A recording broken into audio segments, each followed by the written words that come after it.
Hey team, it's True Love here with another One Piece chapter review. This week it's for chapter 941. As this is a review, I will of course be spoiling it in its entirety. This chapter is entitled Ebisu Town's Most Beloved. We got the big reveal of who the Witching Hour boy is. If you read my blog from last week or watched my video for chapter 940, then you know why I'm so excited for this reveal. I can't wait. Let's get right into it. The chapter starts in the Flower Capital. We get some news about a forest fire ravaging Kuri and that the Witching Hour boy has been captured. We quickly zoom in on Fukurokuju giving a report to Orochi, who is still absolutely hysterical about the death of Komurasaki. Notice the only thing he ever mentions about her is her beauty. It doesn't really sound like he knows her at all or if he's fallen in love with her as a person. He just thinks she's the most beautiful woman in Wano. Fukurokuju tells him, off page, the name of the Witching Hour boy, and Orochi recognizes it. He knows it well. He says, why is he still alive? I guess we can add this person to the long list of people that Orochi mistakenly thought of as dead. The plan is the Witching Hour boy is going to be executed, and Orochi plans on filming and broadcasting it to the whole of Wano. It's quite similar to Ace at Marineford. This is where we see Kyoshiro is actually there with Fukurokuju and Orochi as well, and he states that he's already expected this of Orochi, and he's made all the preparations already in advance.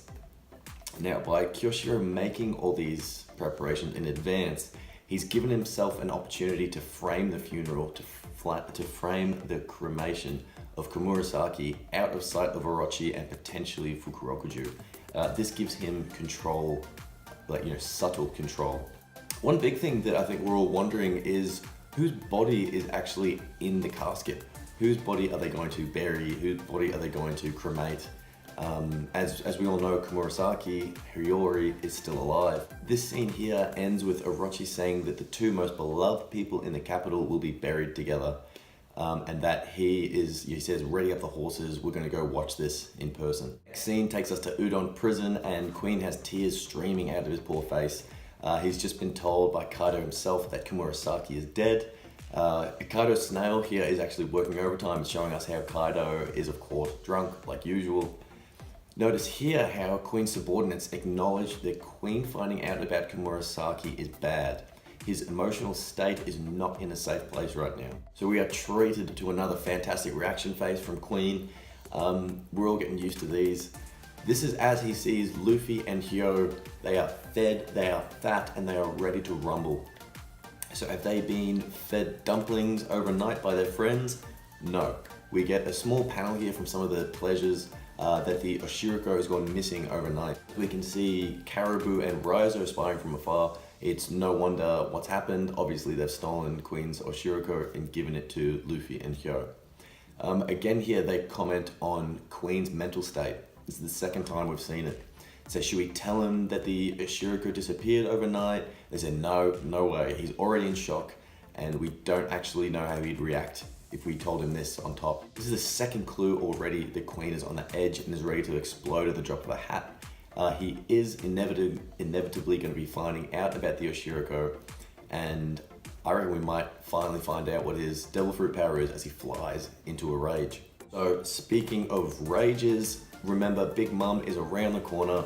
She's hungry, she's wanting Oshiroko, and we know it has now all been consumed by Luffy and Hyo. Yesterday, when the tournament was when it first started, we actually saw a character, a chef who was next to Queen, who was cooking up Shiroko on the spot.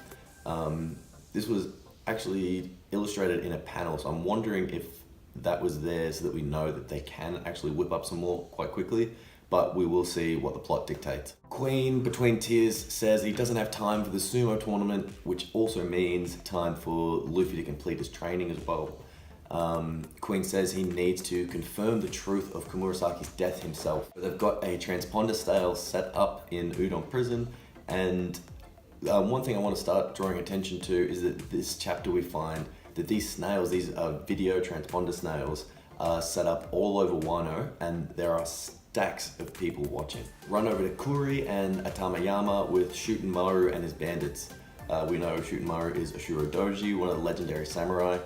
They are fleeing from the forest fires that we heard about on the first page of this chapter, and they've captured one of Holden's lackeys, who they know actually started these fires. Shutenmaru explains that he's going to head straight to Bakura town to find Holden and beat the crap out of him. His team beg him to think it through. You know, if we do that, Kaido's going to send a whole army after him. But Shutenmaru, he's not too scared. He can go toe-to-toe with Jack. We got a very, very short duel with them. I'm not sure if they're actually on the same tier or if Shutenmaru is just capable of getting, a quick surprise attack on him. Having said that, him and his bandits have already been caught in the middle of a skirmish, including a calamity, including Luffy and Kaido. Not directly, but he is not the least bit phased here with the threat of that looming over them. You can see in his face he's just determined. He's been wronged and he's going to go make it right.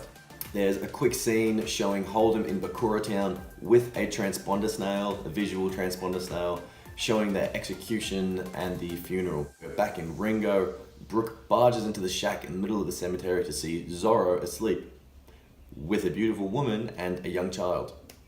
So Brook's reaction when he sees Zoro with a woman clinging to him parallels Queen's that we saw earlier in this chapter. And the way that his eyes, the blackness of his eyes shot out of his head had me laughing happy in stitches. I can actually hear Brook's voice from the anime in my head as I read this panel. So now Brook knows who Hiyori is. He knows that she is Momonosuke's younger sister. And another gag, Brook is so funny. When he is remembering Momonosuke, he also has the purr face of Momonosuke, similar to Zoro a couple chapters ago. Kumurasaki is still flirting with Zoro. She says, "I just slept with you because I was so cold." She has a little humble brag in there saying about how the men in the capital would die to have that experience. So, what was it like for you, Zoro? Did you like it? This flirting is really, really aggressive, but Zoro is not falling for it. He just looks annoyed like usual. The forward nature of how she's flirting makes me more suspicious of her. I think that the kind of female characters being head over heels, that kind of shtick, has been done a few times now with Boa Hancock, Pudding, with Baby Five. Honestly, I'm really keen for a different angle on this from Oda. Kind of had enough of this at this point. This is where Brook delivers the news of the witching hour boy to Zoro, Hiyori, and Toko. So straight away, Hiyori reacts and yells, "The witching hour boy? No way." She doesn't need to know his name to be affected and to show emotions, to show pure panic at his capture. I think this is another clue that she has been working or works with the witching hour boy. Of course, we find out that Tomiyasu is in fact the witching hour boy. Week-long theory confirmed. After Toko hears that he's captured, she hilariously runs off to save him or intervene or something. Who knows how she can help. Hiyori runs after her. Zoro follows. He says, "Look, you guys can't look after yourselves. I'll come and look after you." And Brook, of course, is dragged along for the ride. Another thing to notice in this little exchange is that Toko actually was surprised that her father is behind the character of the witching hour boy. So she was most likely not involved with the money that was being dispersed by him. If you missed my review last week for chapter 940, I'll try and figure out how to tag it in the video. I don't know how to do that yet. But I theorized that Kumurasaki was giving the money she stole from men in the capital to Toko, who was giving it to Yasu, who was then distributing it as the witching hour boy. As we float over Kumurasaki's funeral procession in the capital, we learn that she's to be cremated as a criminal. Now, this is because she defied Lord Orochi. The difference this makes is that she's actually being taken to the Rosetsu district to be cremated. We also really quickly zoom over Ebisu town to see the town's folks' reaction. So they've just learnt of Yasu's secret. It's an important lead into what we learn about Yasu on the next page here with Kanjuro and Shinobu. Kanjuro says, "Oh yeah, like now I recognize that hairstyle." And Shinobu says, she's seen Yasu, and now she says him being a thief is the least of anyone's worries. So they've clearly finally recognized him as someone. But what does this mean? Well, we find out that Yasu is actually named Yasuie. And in the past, he was a daimyo of the Kasuki family. He was a lord. Shinobu states how he used to be super strict, but he's changed to a shadow of his former self. So clearly in the past, he was more lord-like, a lot less relaxed as he is now and happy. Because he's actually lived in Ebiso town for so long, he's adopted their laughter and their technique of dealing with stress and trauma to become the Tonoyasu that we all know and love today. So it's clear here that the townsfolk love him, they remember him and they love him. He even states, "Oh cool, you'll remember me, I see." The townsfolk in Rasetsu are begging the officers to stop, they're begging them to let him down. They're explaining how happy they are that he survived, that he's actually still alive. He's obviously well beloved by the people. This is immediately explaining why Shinobu said that he's more trouble than just a thief. He had the power to fill the people full of hope, their memories are being churned of what Wano used to be. If he gets executed in front of the entire country, and I say entire country because it's been made abundantly clear that this is being broadcast in every town that we know of, there's going to be trouble. Maybe an uprising, maybe a rebellion, who knows. We end the chapter with a fantastic shot of Yasu with his afro out. He looks like he's in pain, he looks like he's been beaten up, as we know Kaido's crew have no trouble with doing to their captives. No wonder he's so beloved. He has the one thing stronger than the will of D, the power of the throw. He has 3 things he needs to say before he can leave this world with a smile on his face. He needs to apologize to the people for 2 reasons, and he has 1 thing to say to Orochi. What could this apology be? Is he apologizing because he remained silent for so long? Did he do some unspeakable act, maybe betraying the people, or maybe betraying Odin? Perhaps that's why he put so much effort into giving back to the community. Who knows what he needs to say to that idiot Orochi. It's actually Golden Week coming up in Japan, so One Piece is of course going to be on break. So we're going to have to wait a second week before we hear what Yasu has to say. I'm actually okay with that because these last 3 chapters have been massive and I think that Oda and his team deserve a break. Things to think about in this chapter include what Yasu previously said, if the Alliance fights Kaido, that they will have us to fight with him.